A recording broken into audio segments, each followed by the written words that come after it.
안녕하세요. 육아메이트 오영경입니다. 오늘은 기질을 구성하는 요인 중에서 접근 회피성 그리고 적응성에 대한 이야기를 나눠보려고 합니다.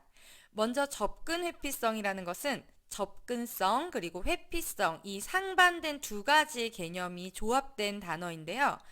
낯선 환경, 새로운 환경이나 사람에게 어떻게 반응하는가에 따라서 접근성이 높거나 혹은 회피성이 높다고 보는 것입니다.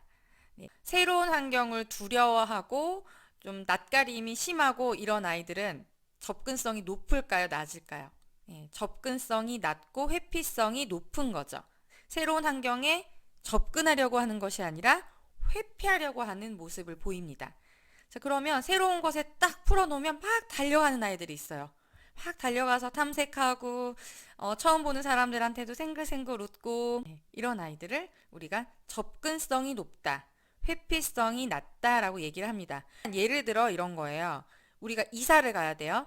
이직을 해야 돼요. 이유는 있어요. 근데 막상 가려고 생각하니까 좀 불편해. 내가 이사 가면은 모든 게 이제 바뀔 거고, 회사를 가는 출퇴근하는 뭐 경로도 바뀔 거고, 내 자는 공간도 바뀔 거고, 주변 사람들, 내가 다니던 마트 뭐 이런 게 다 달라지잖아요. 그러면, 좀 어떻게 해야 되지? 걱정부터 들고, 특별한 이유가 없는 한 이렇게 변화하는 건 별로 좋아하지 않는, 그냥 기존에 하던 것들이 나는 익숙한 걸 좋아해라고 느끼는 분들이라면, 회피성이 높다고 보시면 됩니다. 근데 반대로 똑같이 이사를 해요. 똑같이 이직을 해요. 그런데 물론 어색한 부분도 있지만 빨리 가고 싶어. 거기 가면 어떤 사람들이 있을까? 나는 어떤 일을 하게 될까? 우리 집을 어떻게 꾸밀까? 이런 좀 기대감이 더 많이 든다면 회피성보다는 접근성이 높다고 보시면 됩니다. 결국 접근 회피성이라는 것은 그 첫 자극에 대해서 내가 어떻게 느끼는가, 어떻게 반응하는가를 본다고 보시면 되겠습니다. 자, 그렇다면 적응성에 대해서도 알아볼 텐데요. 적응성이라는 것은 첫 자극과 관계없이 익숙해지는 것, 환경과 사람에 대해서 편안해지는 것.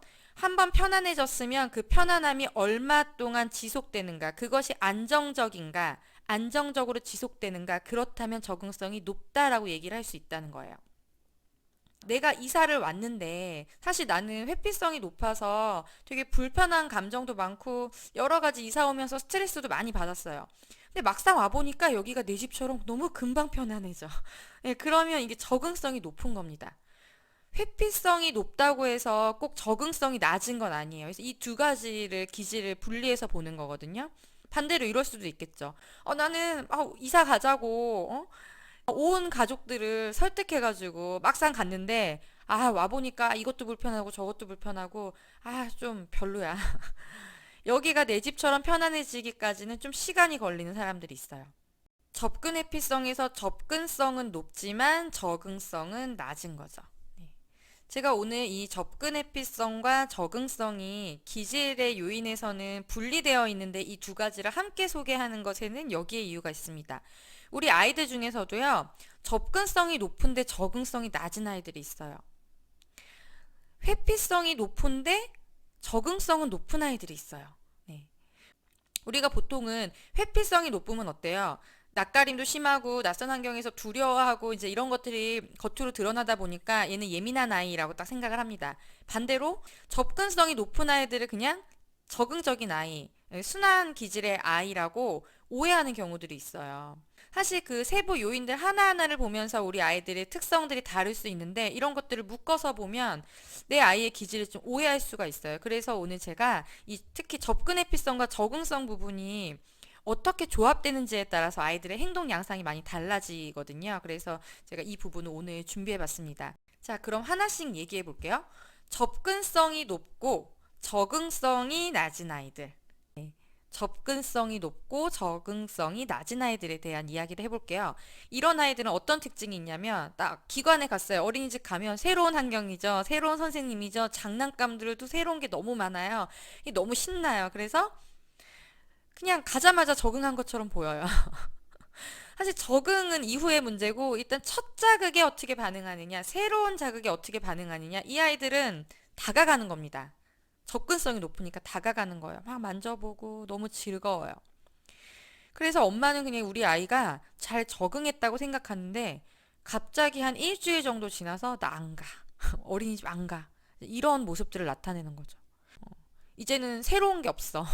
그리고 나를 자극하는 게 없어. 그리고 막상 있어 보니까 불편한 게 너무 많아요. 집에 있으면 엄마가 내가 해달라는 대로 다 해주고, 뭐 규칙도 지킬 것도 없고 그랬는데, 여기서 나에게 요구하는 것들, 이런 것들이 불편하고, 내가 있었던 것 같지 않고, 더 이상 새롭지도 않고, 하니까는 부적응적인 모습을 보이는 거죠.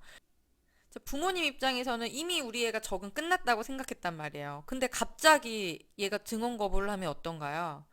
너 왜 그래? 너 갑자기 왜 그래? 너 안 그러던 애가 왜 그래? 이렇게 생각을 하게 됩니다. 우리 아이가 접근성은 높은데 적응성은 낮구나. 이런 기질에 대한 정보가 없으면 공감을 해주기가 힘들죠. 부모님은 그냥 적응적인 아이라고 생각을 했기 때문에 사실 그 기질적인 요인 하나만 가지고 아이를 판단한다는 거예요. 그렇다면 이런 아이들, 접근성은 높은데 적응성이 낮은 우리 아이들은 어떻게 해줘야 되느냐? 우리 아이들의 강점이 뭐예요? 새로운 환경을 좋아하는 거죠. 그러니까 이 기관에서 새로운 무언가를 찾을 수 있게끔 자꾸 그 부분을 자극시켜줘야 돼요. 어린이집 매일매일 똑같은 일상 같지만 사실 새로운 일들을 계속 하거든요. 내일은 어떤 수업을 하는지, 어떤 선생님이 오는지, 어떤 재밌는 일이 있는지 이런 것들을 자꾸 아이가 자꾸 새로운 거에 관심을 가질 수 있도록 도와주시면 좋을 것 같아요. 두 번째는 반대로 회피성이 높고 적응성도 높은 아이들입니다. 얘네들은 첫 단추만 잘 끼워주면 그 다음부터는 수월하게 진행이 돼요. 저희 딸아이 같은 경우도 그런데요. 일단 처음에 긴장해서 어린이집 처음 갔을 때 한 달 정도 틱이 왔고요. 눈 깜빡임이 왔고 말더듬도 왔어요. 일단 어린이집 들어갈 때 얼굴 낯빛이 달라져요. 낯빛이 달라져 까매져요. 그러면서 되게 그 경직된 모습을 보였는데 새로운 환경에 내가 가는 것 자체가 본능적으로 너무 두렵고 불안함이 올라오는 거죠. 네. 그래서 우리 아이들 같은 경우는 어떻게 이끌어줘야 하느냐? 새로운 환경에 가기 전에 미리 충분히 얘기를 많이 해줘야 돼요. 사진으로도 보여주고 미리 주변도 한번 다녀보고 엄마랑 같이 가서 선생님들도 한번 보고 뭐 새로운 친구 만날 거면 그 친구로 변신해서 엄마가 얘기도 해주고 이러면서 그 새로운 환경, 우리 아이에게 펼쳐질 사람과 환경과 이런 것들을 아이들이 간접적으로라도 좀 미리 경험해 볼 수 있도록 해주면 많은 도움이 됩니다. 그러니까 내가 새로운 환경이 두려운데 거기서 일어날 일들이 뭔지 몰라서 되게 막연하게 두려운데 그런 것들을 부모님이 미리 알려주고 실제로 내가 딱 갔더니 부모님이 얘기했던 대로 어느 정도 상황이 펼쳐진단 말이에요. 그러면 부모님의 신뢰도도 높아지면서 아이가 엄마 아빠가 말한 대로 되겠구나라고 좀 예측을 할 수 있기 때문에 그 불안도가 낮아져요. 부모님이 어떻게 도와주고 아이들이 이 새로운 것들을 단계적으로 받아들일 수 있도록 도와주는가에 따라서 이 긴장의 수준, 불안의 수준이 점점 낮아지는 거죠. 그래서 이 첫 단추를 잘 끼우게 되면 그 다음부터는 적응성이 높기 때문에 한번 익숙해지면은 또 괜찮아요. 예. 다른 새로운 환경은 또 싫어. 또 다른 새로운 환경은 두렵지만 일단 여기는 내가 싫고 어쨌든 좀 그랬지만 어쨌든 내가 견뎠단 말이에요. 그러면 그 다음부터는 이제 편안해지는 게 이런 아이들의 특징입니다. 이런 아이들도 있습니다. 접근성도 높고 적응성도 높은 아이들. 새로운 환경에서 탐색하려고 하고 낯가림도 없고 그리고 적응도 너무 잘해. 이사 갔는데 막 가기 전부터 들떠 있는데 가자마자 내 집처럼 편안해져요. 예, 이런 분들 있잖아요. 자, 이런 아이들은 어떤 특징이 있어요? 일단 막 달려갑니다. 막 달려가고 그다음 활동성까지 높으면은 막 이제 부모님이 좀 힘들기는 하죠. 어디 가나 너무 에너지가 넘치고 부모님 옆에 있지 않고 막 돌아다니니까요. 그래서 뭐 위험한 상황에 노출되기도 하고 그런 상황들이 생기죠. 또 어떤 일이 생기냐면 이런 아이들 주변에 비슷한 성향의 아이들만 있는 게 아니거든요. 그쵸? 분명히 그 안에는 회피적 성향이 높은 아이도 있고요. 적응성이 낮은 아이들도 있어요. 그래서 굉장히 불편해하고 이 공간을 익숙하지 않게 생각하는 아이들이 있단 말이에요. 그래서 지금 나는 탐색할 준비가 안 돼 있어. 친구랑 친해질 준비가 안 돼 있는데 이 아이들이 접근성 높은, 적응성 높은 이 아이들이 막 다가오는 거예요. 나는 얘랑 지금 손잡고 같이 막 장난감 나눠 쓰고 이럴 준비가 안 돼 있는데 같이 놀자 그러고 좋아한다 그러고 손잡자 그러고 그러면 다른 친구들로부터 상처를 받는 경우들이 많이 있어요. 어. 내 마음은 친한데 나는 벌써 이만큼 가 있는데 다른 친구들은 그만큼까지 쫓아주지 못하니까 나를 싫어하나? 라고 오해할 수도 있죠. 특히 지난번에 제가 반응 역치에 대한 영상을 만들었었는데요. 거기 보면 감각이 예민한 아이들의 이야기가 나오잖아요. 이 적응성이 높고 접근성이 높은데 감각이 예민한 아이들이 있어요. 다른 사람의 타인의 감정, 표정 이런 것들 잘 캐치하는 아이들이 있습니다. 그러면 특히나 더 상처를 많이 받아요. 내가 하는 만큼 친구가 그만큼 안 해주다 보니까 굉장히 실망을 많이 하고 오해하고 이런 상황들이 생길 수 있습니다. 자, 그래서 우리 친구들은 어떻게 해줘야 되느냐면 내 속도의 친구들이 맞지 않더라도 좀 기다릴 수 있게끔 우리가 가르쳐주는 지혜가 필요합니다. 나만 또 너무 즐겁고 편하면 안 되잖아요. 불편해하는 다른 사람들과 함께 우리가 생활을 해야 되는 이 사회 속에 있다 보니까 아이들이 그런 눈치를 좀 기를 수 있고 왜 그러는지 상대방이 왜 불편해하는지 나는 괜찮은데 너는 왜 그래가 아니라 그런 사람도 있구나 그럼 내가 기다려줘야지 라는 걸 배울 수 있도록 부모님들이 이끌어주시면 더 좋을 것 같습니다. 마지막은 회피성이 높고 적응성이 낮은 아이들입니다.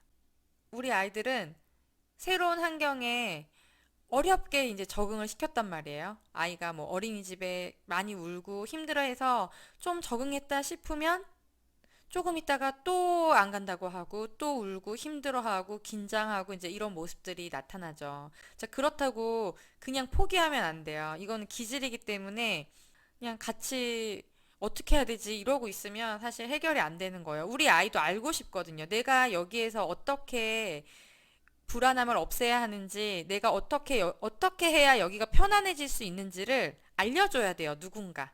예, 부모님이 알려줘야 됩니다. 미리 이야기해주고 어떤 환경이 펼쳐질 건지 얘기해주고 똑같아요. 아까 그 회피성이 높고 적응성이 높았던 아이들하고 똑같습니다. 준비할 수 있게 해주고 똑같아요. 뭐가 다르냐면 걔네들은 첫 단추만 잘 끼워주면 어떻게 된다고요? 쭉 이제 웬만하면 쭉 간다고 했는데 우리 아이들은 적응 내가 어떻게 시킨 적응인데 다시 처음부터 제자리로 돌아오는 것 같은 마음이 들어서 부모님이 실망하게 되고 포기하게 되고 너무 힘들어져요. 그런데 어쩔 수 없어요. 우리 아이들은 다시 해줘야 돼요. 다시. 왜? 적응성이 낮은 아이기 때문에. 부모님이 더 많이 반복해야 된다는 겁니다. 네. 힘들어요. 하지만 해야죠. 누가 해줘요? 안 그러면 우리 아이가 계속 그냥 혼자 그걸 겪으면서 살아야 되는데, 그래도 희망은 있습니다. 처음에 한 달 걸렸다면, 그 다음은 3주 걸리고, 2주 걸리고, 1주 걸리고요. 그렇게 해서 결국에 아이가 뭐 어린이집이든, 내가 싫어하던 그런 공간이든, 극장이든, 뭐 이런 곳들 있잖아요. 아이들이 안 가려고 하는 공간이나 사람, 뭐 매일 오면은 만날 때마다 우는 사람, 이런 사람들에게도 결국에 반복해서 익숙해질 수 있게끔 만들면 또다시 그러고 나서 한 달 뒤에 또 부적응적인 모습을 보이더라도 어쨌든 그렇게 만들어 놓으면 그걸 강화시키기 위해서 또 우리가 이거 봐.